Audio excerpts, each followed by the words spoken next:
So in the gluteal region, so what do you see? See, now you should recollect the things what you have seen in the dissection hall. Okay. So it is the region what we see behind the pelvic cavity. You can see right and left hip bones. These are the two ischial tuberosities. I always tell you these are the points at which usually take rest while we are sitting, isn't it? So that is. So this region is actually called as intergluteal cleft, also called as natal cleft. Okay. So these are the transverse creases which are actually called as gluteal fold. Okay. So now while doing dissection, from where till where you have reflected the skin? The skin reflection, it has started from the sacrum and then it has extended up to the gluteal fold and the skin was reflected from the midline to lateral direction. So once you have reflected the skin, what did you see? Lot of fat. Try to recollect what you saw in dissection hall. So how is this? Just skin itself is so thick. Okay.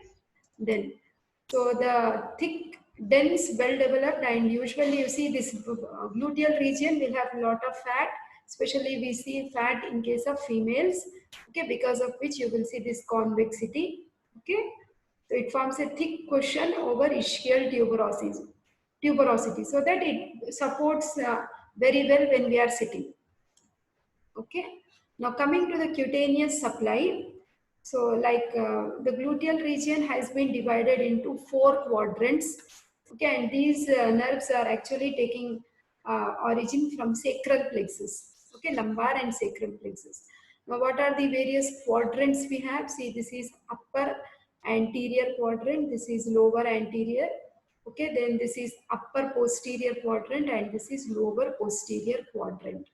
Okay, so in the upper anterior quadrant, we have lateral cutaneous branch of subcostal and lateral cutaneous branch of iliohypogastric. This comes from lumbar plexus.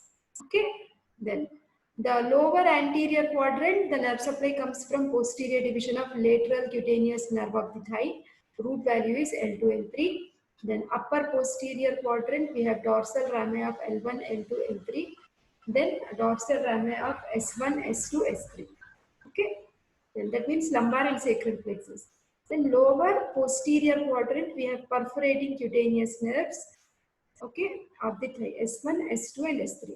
So this is cutaneous. That means when, if you just try to recollect the thing what you have done when you were dissecting gluteal region, you found thin, very thick skin. Below the skin we had lot, like superficial fascia fully loaded with fat, and so many cutaneous nerves you will be seeing. Of course, may not be as the picture shows, but small twigs were seen.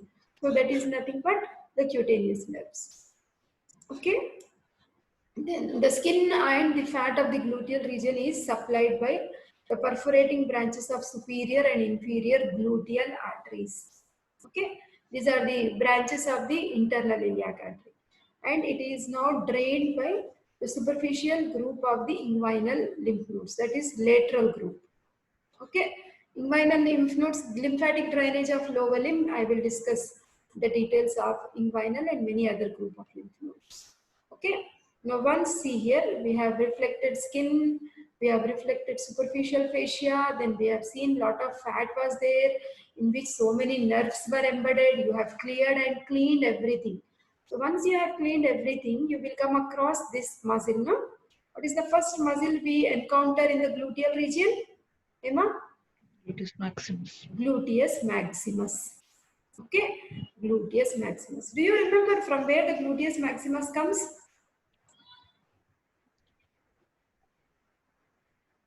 Posterior gluteal line? Iliac crest. Isn't it? Yeah, iliac crest, the outer slope, isn't it?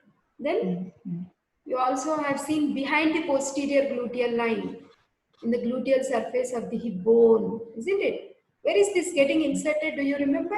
Gluteus maximus? Femur, ma'am. Very Gluteal good. tuberosity. Excellent. Very good. Femur gluteal tuberosity. Nice. Very good. Okay.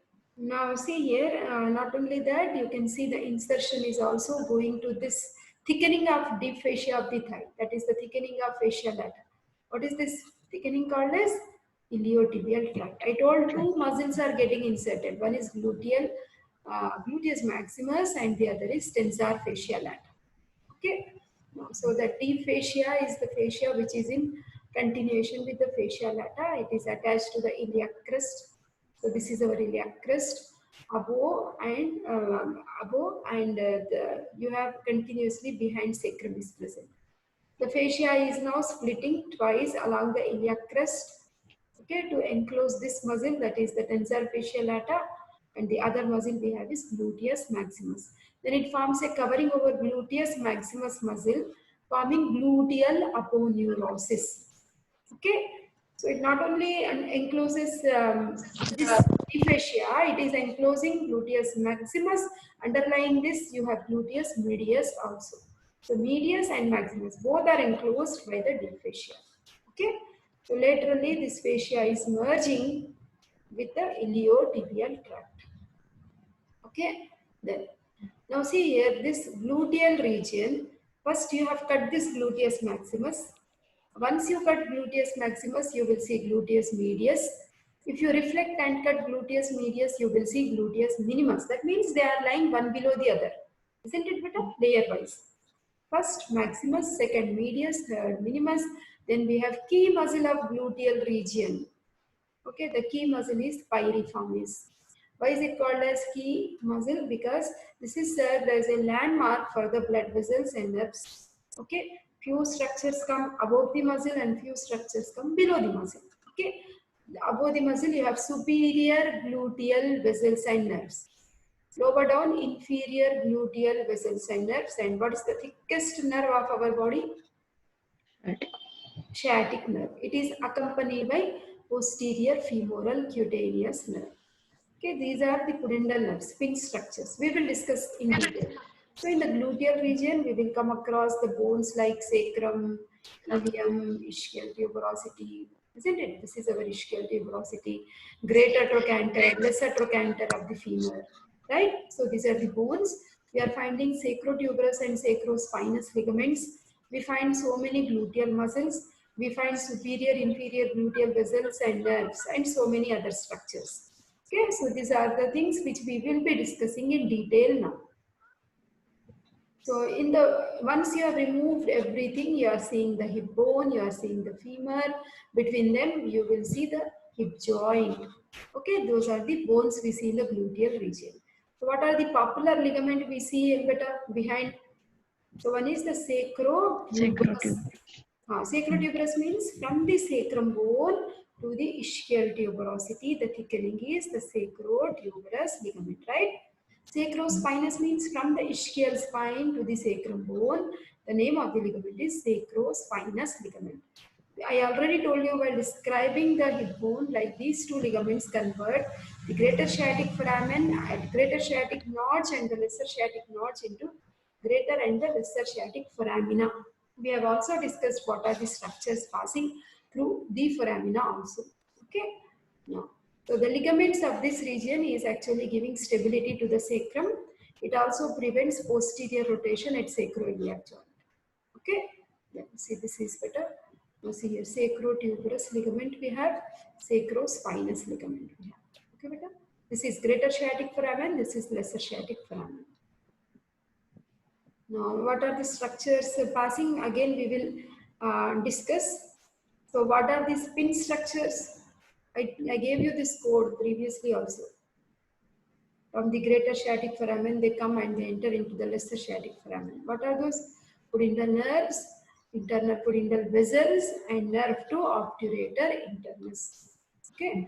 Now, what are the various layers we have? As soon as you have reflected the skin, you will see this muscle. What is this first muscle we have? Gluteus maximus, and anteriorly you see tensor fascia lata. Okay, in the middle layer we have gluteus, medius, piriformis, obturator internus with two gamellae. Again, so many pictures are there. Don't worry, I will show everything. Quadratus femoris, adductor magnus, and origin of hamstrings. Deep layer we have gluteus minimus, reflected head of rectus femoris, and obturator externus insertion. Now you can see in fact. So what is this first muscle which has been cut?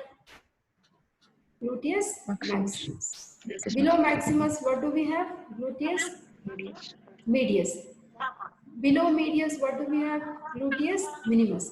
In the plane of medius, we also have piriformis. This is the obturator internus tendon. Please remember, it becomes easy for you to remember. Above we have superior gemellus and below we have inferior gemellus. Obturator internus tendon is in between. Then we have quadratus femoris. Okay, beta?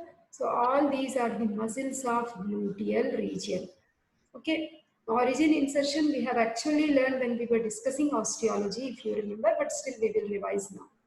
Coming to the gluteus maximus, this is the largest and most superficial muscle, okay, which is forming the prominence of buttock region. It formed as just now Hema told us, it is coming from the outer surface of the ilium, isn't it? That she said iliac crest, right? Then behind the posterior gluteal line.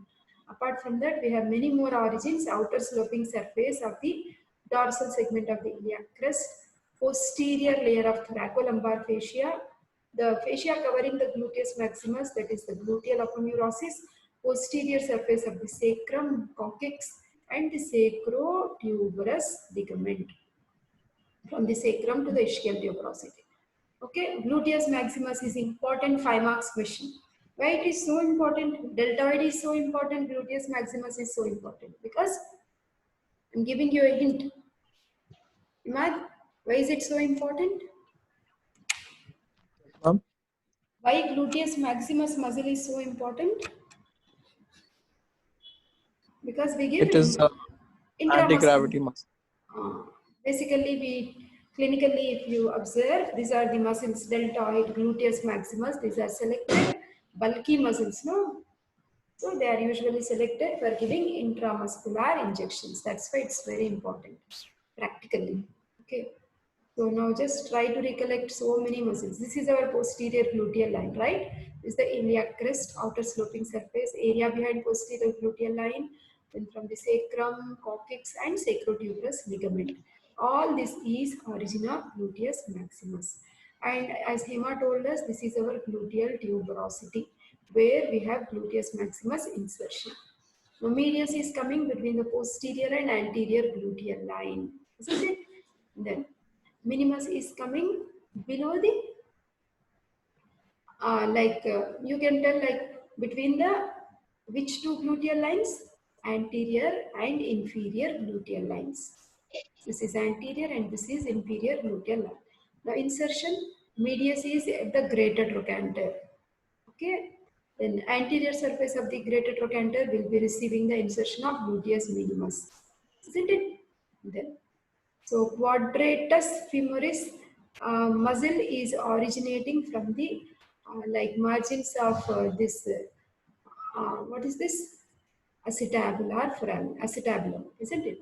So where is the insertion? We have, there is a tubercle, no, in the intertrochanteric crest, that is the quadrate tubercle, isn't it? So there you will see the insertion of quadratus femoris, isn't it? So these are the muscles which you can see here. Then this is our ischial spine. From the ischial spine, you can see superior gemellus. Below this, you can see inferior gemellus. Okay, superior gemellus, inferior gemellus. They are seen on Can you above. Yes, beta. complete whatever you said? The scene above something. Sorry, beta, I can't hear you. Okay. Can you just once tell the lines, ma'am? The posterior line. Okay, okay. See, this is the posterior gluteal line. This is the anterior gluteal line, and this is the inferior gluteal line. Okay. Behind posterior gluteal line, gluteus maximus. Between posterior and anterior, gluteus medius. Between anterior and inferior, gluteus minimus. Is that clear? Right. Okay. So like that, anyhow, we have, see, now coming to the insertion. Where is this insertion coming? Gluteus maximus, gluteal tuberosity. Okay, and also iliotibial tract. So most of the muscle, 3/4 is actually inserted in the iliotibial tract, and deeper fibers they get inserted in the gluteal tuberosity. Okay, nerve supply comes from sacral plexus, that is inferior gluteal nerve. Gluteus medius and minimus, they are supplied by superior gluteal nerve, whereas gluteus maximus, though it is maximus, it is supplied by inferior gluteal nerve. Okay. There. So blood supply comes from superior and inferior gluteal arteries, and they form veins. Corresponding veins, we have extensive plexus. Actually, we saw this when we have reflected gluteus maximus, when we have done the dissection of lower limb gluteal region. If you can recollect, try to recollect. Okay, but so now coming to maximus action, gluteus maximus, it is extensor of hip joint. Okay, especially while we are running and climbing upstairs. Okay, lateral rotator of the hip joint, chief anti-gravity muscle. It also extends the knee joint through iliotibial tract. That means extensor of hip, extensor of knee. Okay, it gives stability to hip and also knee through the iliotibial tract. Okay, upper fibers, these are the powerful abductors of hip joint. Okay, so these are the various movements which are shown in diagrammatic way. Now see, bursae related to gluteus maximus. I told you gluteus maximus itself can be a 5 marks question. So gluteofemoral bursa. Gluteofemoral in the sense between the gluteus maximus and the femur bone. Okay, so generally between the maximus and the vastus lateralis. Okay, trochanteric bursa. You can see this is at the greater trochanter between the tendon of gluteus maximus and greater trochanter. This violet color. Then we have ischial bursa. We know this is the ischial tuberosity where we sit and take rest. Okay, weight bearing area. So there also obviously a lot of friction is required. So there also just below maximus over the ischial tuberosity we have ischial bursa. Okay. So what are the structures under the cover of gluteus maximus? Like we had deltoid, no? What are the structures under the cover of deltoid? Similarly, we should know if you cut gluteus maximus, what are the various structures we come across? We have bones, like all with bone and femur, you should remember ilium, ischial tuberosity, sacrum, coccyx, greater trochanter, sacrotuberous ligament, dorsal sacroiliac ligament. Till now only I have shown many pictures. Muscles, if you cut maximus, you will see medius, piriformis, tricipital tendon in the sense, the tendon of obturator internus. Above we have superior gemellus, below we have inferior gemellus. Together you call it as tricipital tendon. Okay. Then below that we have quadratus femoris. Okay, and then we have hamstring muscles. Okay. Then what else do we have? We have vessels and nerves, like structures passing through greater sciatic notch. Then bursae, just now we have seen gluteofemoral trochanteric ischial bursa. Okay, and this also I have described in detail, trochanteric and cruciate anastomosis also we see. Okay, now see, this is Netter's picture, such beautiful picture we have with us.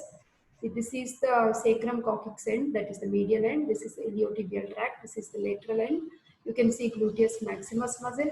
Suppose if you cut it in this direction and reflect it, below gluteus maximus, we have medius, right? We have minimus. This is our key muscle. What is the key muscle? Piriformis. Piriformis, very good. Then this is tricipital tendon beta. That means this is obturator internus, this is superior gemellus, this is inferior gemellus. Okay, and this is quadratus femoris. Okay, beta? So these are the muscles of gluteal region. Of course, this is sacrotuberous and this is sacrospinous ligament. Okay. So many times it's being repeated. Below piriformis, we have this sciatic nerve, thickest nerve of our body. So I told you, gluteus maximus is very important because we generally choose this to give intramuscular injections. It's very bulky and lot of venous network is there below this muscle. If you give any drug also, it will be easily absorbed into the blood circulation. Okay, that's the reason it is generally used. We know it, we have 4 quadrants, no? So this is upper outer quadrant is the one which is chosen to give intramuscular injection so as to prevent damage to sciatic nerve. We know just now we have seen like below piriformis, the course of sciatic nerve, it goes like this, right? So that is, okay. Then upper outer quadrant is the safe area. So this is gluteus maximus. You can see the tendon, obturator internus. Okay, goes and gets inserted into the trochanteric fossa. Above this, you will have superior gemellus. Below this, we have inferior gemellus, tricipital tendon. Maximus is cut, medius is seen, minimus is seen. Okay, now that finishes gluteus maximus. Hope that is clear. Maximus, Emma?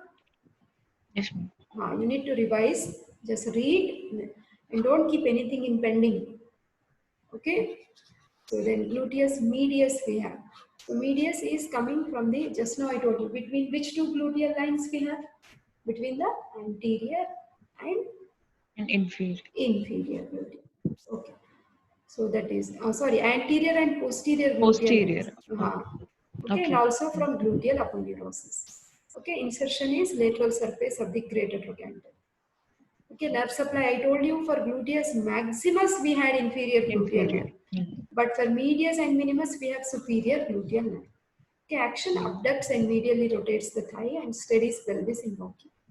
Okay, that is medius. So this picture I kept when I was talking about femur bone also, isn't it? Now you can see the insertion.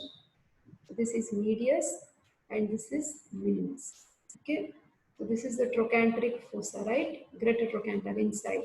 This is tricipital tendon we have on the medial aspect of the greater trochanter. Obturator internus, superior gemellus, inferior gemellus.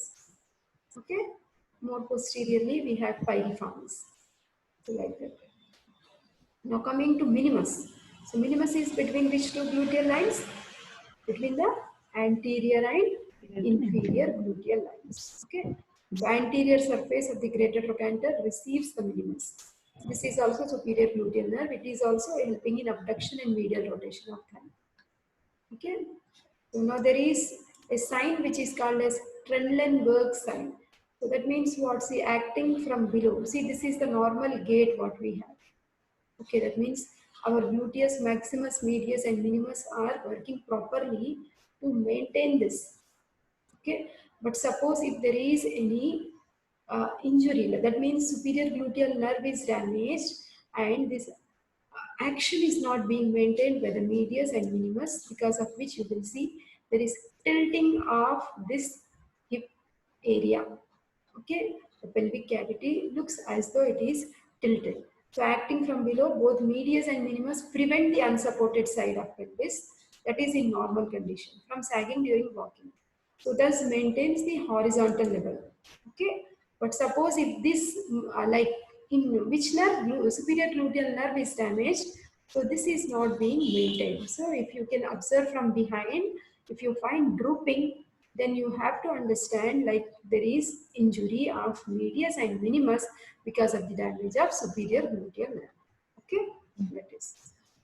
So when the medius and minimus of one side are paralyzed due to injury of superior gluteal nerve, the pelvis sags on healthy sides. It is just tilting downwards. Okay, so this is actually called as lurching gait, and this sign is actually called as positive Trendelenburg sign. This can come as 3 marks question better. Okay, just write medius and minimus are paralyzed due to the damage of superior gluteal nerve and the pelvis is tilting on the normal side, and this is lurching gait, and this sign is positive Trendelenburg sign. Okay, beta? Understood? Medius and minimus are paralyzed. Okay, and the pelvis is tilting on the normal side. This is lurching gait, positive Trendelenburg sign. Okay, so that is enough better. Then coming to the next, what is this muscle we have? Tensor fascia lata. So from where is it coming? See, this is iliac crest, outer lip of the iliac crest between the anterior superior iliac spine. 5 centimeters behind in the outer lip, I told you we have iliac tubercle. So in this area, we have tensor fascia lata. Where is the insertion? Iliotibial tract. Okay, this is also supplied by superior gluteal nerve, abduction of hip joint through iliotibial tract and maintains the knee in extended position. Okay, so this picture also I kept when I was dealing with hip bone, isn't it? This is the anterior 2/3 segment, posterior 1/3 segment. Almost. This is the outer lip, this is the inner lip. This is the outer slope and this is the inner slope. Now coming to this key muscle, what is this piriformis? So anterior surface of the sacrum, it is coming by three digitations. Piriformis, when we saw the origin when we were doing sacrum bone, okay, then so it runs like this. Then you can see it is outer surface. Where is it getting inserted? What is this? Greater trochanter, right? The tip of the greater trochanter, you can see the insertion of piriformis, upper margin of the greater trochanter. Okay, this is the posterior inferior iliac spine. It's coming close to this. It's also taking its origin from the capsule of sacroiliac joint, sacrotuberous ligament, upper margin of the greater sciatic, all nearby areas. It takes its origin. Basically, you just try to remember sacrum. That is more easy. Okay, anterior surface of the sacrum by three digitation. Okay, this, if you remember, sacrum bone we have studied, right? This was like this piriformis origin. And tip of the greater trochanter insertion. Like that you remember. This is piriformis insertion. Okay? Then, so nerve supply, anterior rami of S1, S2. We are talking about piriformis now. This one. Action, lateral rotator of the thigh, and it helps in stabilizing the hip joint, especially in abduction. Now, see, piriformis syndrome means what? It's characterized by pain in buttock due to the compression of sciatic nerve, because just below this muscle only, the sciatic nerve is coming. Suppose if this muscle is damaged, or if this muscle is some inflammation is there, obviously it is going to compress the sciatic nerve, so which is actually called as piriformis syndrome. Generally, we see this type of pain in case of athletes who generally use this, like in ice skaters, cyclists, okay, causing hypertrophy or spasm of this muscle. Okay. Now, sciatic nerve block. What do you mean by block? When do we go for nerve block? When you are planning to do some surgery of hip joint, isn't it? Hip joint surgeries are quite common. We undertake this. So generally, we have to insert an anesthetic agent here, okay, so that during surgery there is no pain. Okay. Now we have to choose a few centimeters below the midpoint of a line joining this one, posterior superior iliac spine and the upper border of the greater trochanter. Join this line. Okay. And one more line is again from greater trochanter to the sacral hiatus. Join these two lines. That will be a surface landmark to locate the sciatic nerve. And if we inject lignocaine, xylocaine type of drugs over here, this nerve gets paralyzed temporarily so that there will not be any pain around this region. And we can safely perform surgery. Okay, that is sciatic nerve block. Next, we are having the other muscles like obturator internus. See, this is obturator foramen, right? So we know obturator foramen is covered with obturator membrane. Towards inside, we have the origin of obturator internus. Towards the outside, we have studied yesterday when we were doing medial compartment of the thigh. This is obturator externus outside. Okay, so this is the obturator internus tendon in the middle. Above which tendon we have? Superior gemellus. Below which tendon we have? Inferior gemellus. So all three together, what is the word used? Tricipital tendon. Tricipital tendon. Very good. Okay. So origin is inner surface of the, now we are talking about obturator internus. Inner surface of obturator membrane and adjacent ischiopubic ramus. Insertion is upper border of the greater trochanter along with superior and inferior gemellus. Then nerve supply, nerve to obturator internus. See, nerve to obturator internus also supplies superior gemellus, you remember. Nerve to quadratus femoris also supplies inferior gemellus. 2. These two by obturator internus, these two by nerve to quadratus femoris. It becomes easy for you like that if you try to recollect. Action of obturator internus, it is lateral rotator of hip joint. Okay, now these are the two gemellus, superior gemellus and inferior gemellus. Okay, they are in close vicinity to the ischial spine. In the previous picture we have seen. So superior from ischial spine, inferior from ischial tuberosity. Okay, they are also getting inserted in the greater trochanter, upper border. Nerve supply, superior gemellus is, I told you, it is obturator internus along with this. whereas inferior gemellus is nerve to quadratus Quadratus. femoris. Okay, beta, these two. Okay, action lateral rotator of thigh.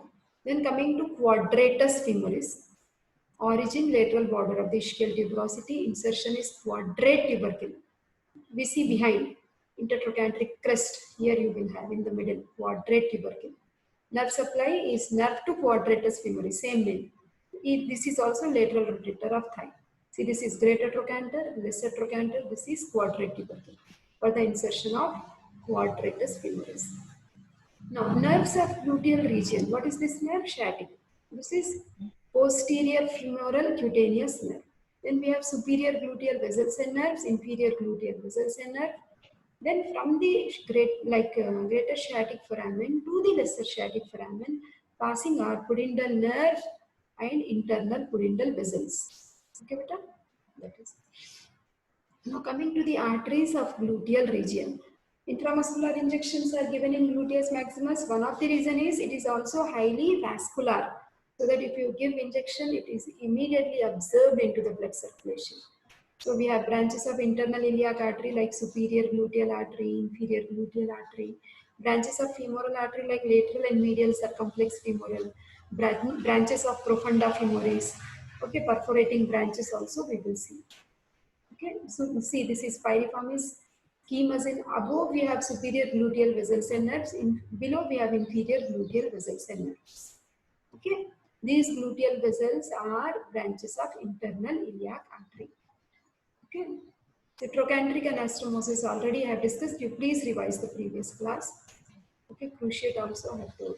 So this is all about gluteal region. Okay.